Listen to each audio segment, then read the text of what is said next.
Hey guys, welcome back to Let's Play Medieval.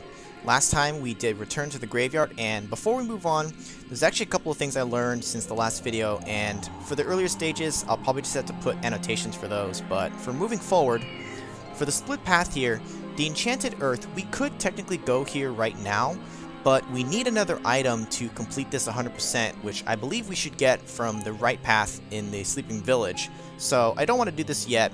I could also go in to actually do a bonus level, which is accessible right near the beginning, but I don't normally go in that order. It would give us an extra chalice early, as well as a special reward, which would be useful for the next stage, but I think I'll just stick to my original plan and go in the order that I normally do. So we're just going to go ahead and move on to the Scarecrow Fields now.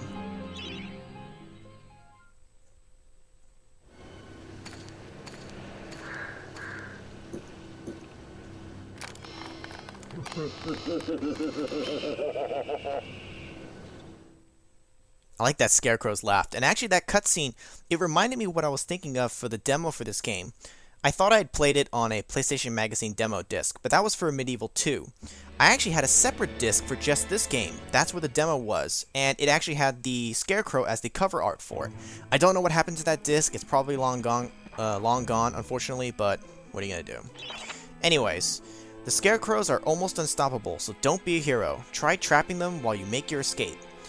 If you want to get 100% for the chalice, you cannot listen to that. You have to kill at least some of the Scarecrows. I used to think that they were invulnerable to regular attacks and you had to kill them in a special manner, but you actually can damage them enough if you just kind of keep at it. Because if you hit them normally, it doesn't really seem like it's doing anything to them. I just keep hammering them and it doesn't seem like it's enough, but if you keep at it, you actually can kill them. It actually takes, well, maybe like 6 or 7 well-placed hammer hits, and they can actually go down. So it's actually not that bad. Here, he's shooting out some crows, which I'm killing instantly. He pretty much only does that, and then spins around. And you can see when he's spinning, he damages you quite a bit.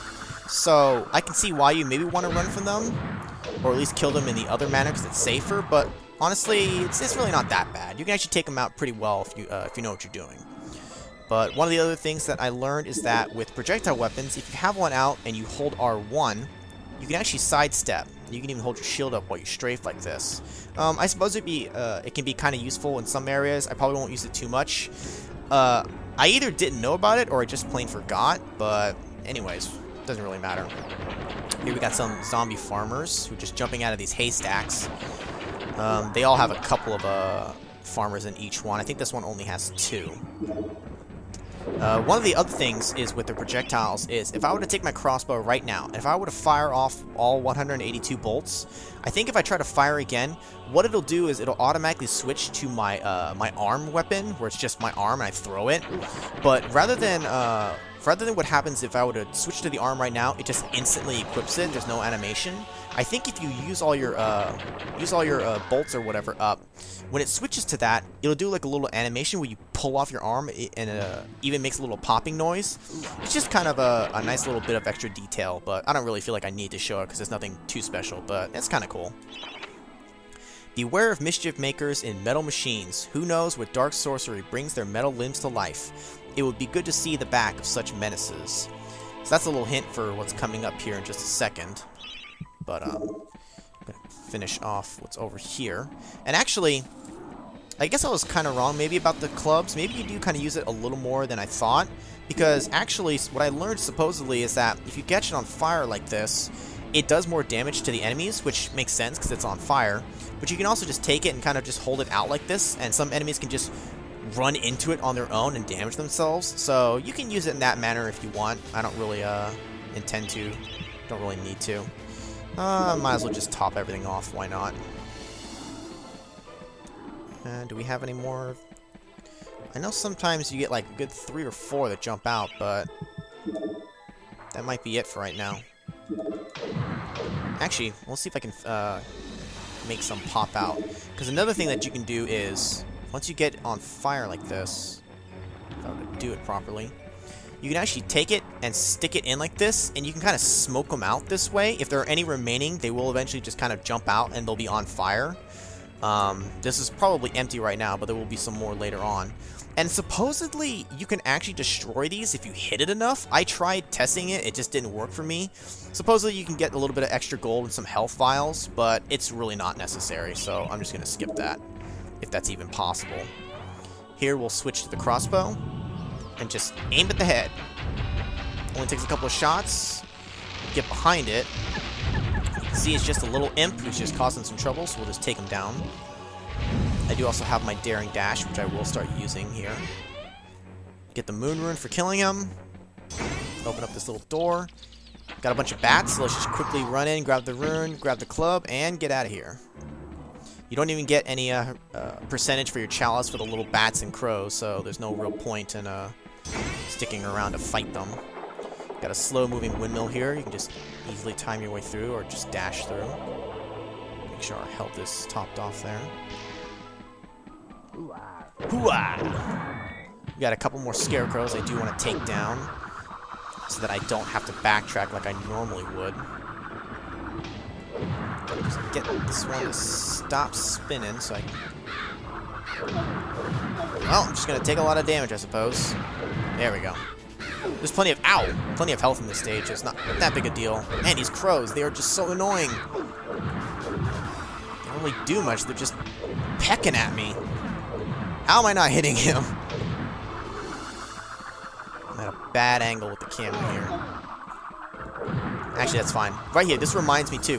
When you take enough damage and the life bottle activates like that to refill your health, you are actually invulnerable during that animation. Or at least you're supposed to be. So you can kind of make use of that if you want. Get a silver shield even though we're completely full on it.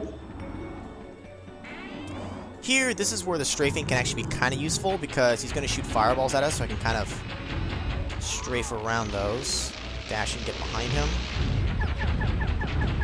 And take him down like the other one. I believe there's only 2 of these, so we shouldn't have to fight any more of them. Get another rune to open up the path. And again, since we killed everything back here, including the scarecrows, I will not have to backtrack here. Which will save us a bit of time. Hooah! Take these guys out. Just die! So this thing right here, the Kul Katura, the Serpent Lord, yearns to fight alongside you, but has been captured by Zarok and sealed within a chest. Free this mighty spirit and earn a powerful ally. So this is what I was talking about. This is how I thought that you normally had to kill a Scarecrow. I thought it was the only way, because the Serpent can one-shot them, but it only lasts for so long, so when you activate it, you kind of have a little time limit. So I would normally just kind of run around and get all the Scarecrows killed, but I won't need to here, but it does make things go a little bit faster at least. I will free him to help us in just a sec. I want to make sure I do get to show this off while I still have the chance. Some more of those farmer guys are going to be coming out. Stupid crow, leave me alone. I want to try to smoke one out. There you go. So you see, like, it can force them out like that, and then they catch fire.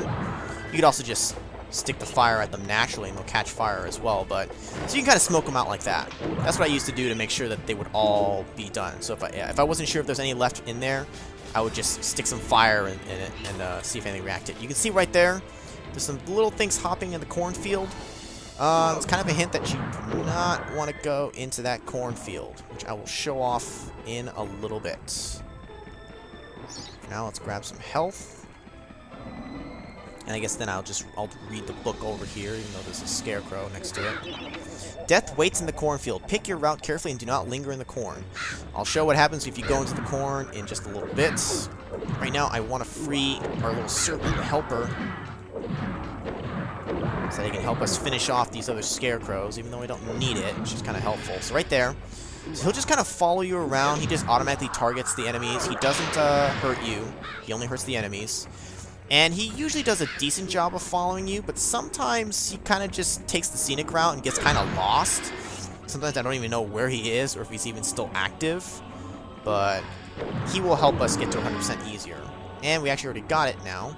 There's one more scarecrow I want to kill. Here you got some windmill blades, but there's one that's broken, so you can just time your way through that. Come here, serpent. Kill this last scarecrow. There we go. Alright. Not bad. And actually, this is a good time to, ow, get hit by a crow, for one. This crow needs to eat it. Come here, crow. Pow! Oh, I missed. Alright, come on. Alright, you're just gonna make me waste time now. Just... Is he gonna go fly away? Damn it. Alright, screw him. Alright, here we have a couple of different little trap things. This roller thing, it's a one-hit kill. It will take a whole life bottle if you get hit by it. You can jump into these little holes, but just standing in it's not enough. You have to use your shield, which makes you crouch underneath it so that your head doesn't get clipped. Not too big of a deal, though. Here we got some spike things. Again, not that big of a deal. Really, most of these are no big deal here, except for some of the one-hit kill stuff. This here, don't let the gas push you into the grinder in the middle there, because that will take a whole life bottle as well. These spike things, they're just above your head, so as long as you time your jumps over these little these ledges, you'll be fine.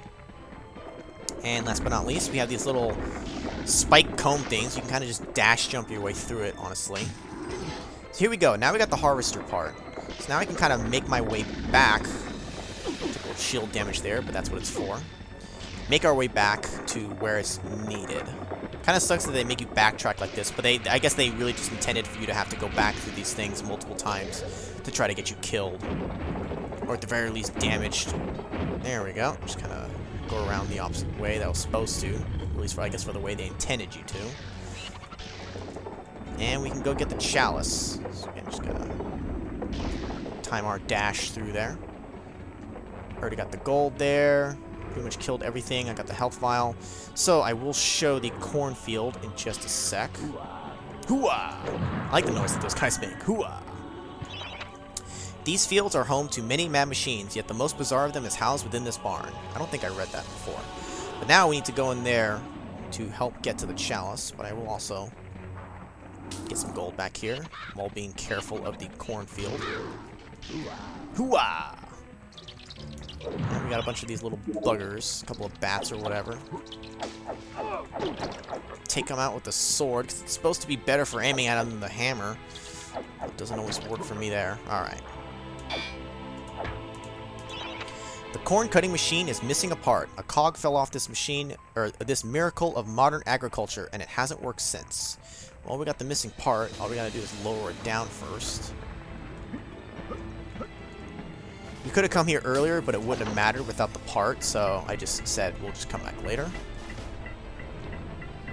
There we go. And for some reason, they give you a copper shield here, even though they gave you a silver one earlier. I don't know why. Give it the part. And you can see the spot in the wall where it busts through, and it kind of creeped me out as a kid because it kind of looks like a spider just crawling along, but it's a nice touch. So here it clears a path through the corn, so that we can actually get to a couple of goodies. We get a life bottle, we get the chalice, a chest of gold, and a merchant. I was about to say a serpent, but there we go. We'll nearly max out on that. You also get access to a healing well in case you were getting beaten up earlier. And actually, before I get fully healed, I guess I will show off. You see the little buggers that are jumping around in there. If I go into the cornfield, I get really slow, and they immediately gun for you. Sometimes it takes a split second, other times you might last a second or two, but they're gonna get you. You can dash, like, as soon as you enter, if you like dash jump your way out of the cornfield, you can get away just before they reach you if you're lucky. But I would recommend just staying out of it altogether for the most part. Top off our health. And we're actually pretty much done with the stage now. We've got the chalice. We killed pretty much everything. Got all the gold bits. And I think I showed off everything I needed to. So we will just go ahead and make our way back now. Back up to the front here where we were before. And we'll just dash the whole way there. Whoa, almost didn't make that, but we did. Oh, clipped my health a little bit there. You can actually see it does quite a bit of damage. That's why they give you so many healing wells. That's kind of embarrassing that I fell. I think I just dashed straight into it. I'm actually gonna go refill on the health here. It's a good thing that they have these. Normally that shouldn't happen, but I think I was just getting a little sloppy there. Okay, let's try not to fall in this time. We'll just say that I was showing that off to be complete. Yeah, there we go. Kind of helps if you don't dash into the hole. Just didn't quite aim my dash correctly. Instead, I just went straight for the center. There we go. Much better. Alright, let's get out of here. Pumpkin Gorge, dead ahead. The nursery to Gallomere's favourite side dish. Step inside and understand the true horror of fruit gone bad. Well, it is the time of season for pumpkins, so I'd say that's pretty fitting. We'll head back to the Hall of Heroes now. We'll finally get a new weapon instead of just some chests of gold. I mean, gold has its use, but you only need so much of it. I'd rather just get a new weapon every time if I could. I can get gold anywhere. So we'll head off to this statue now. Fortescue, you jawless arrow magnet, what are you doing back here?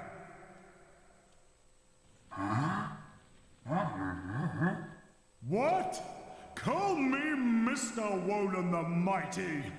How I pity the people of Gallowmere, that their fate should once again be in the hands of a chump like you.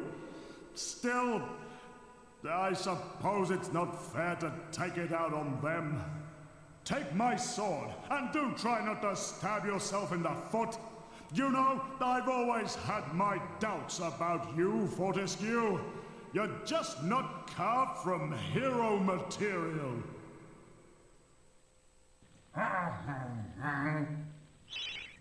So this guy's not as nice as the other two were. But he does give us his weapon, so I'll let it slide. So we get the broadsword now, which I'm going to use quite a bit. Because using the little small sword just ain't going to cut it. You can actually see that the broadsword has a percentage on it right now. Right now it's at 0. But we can actually talk to the merchants to enchant it, which will give it increased damage.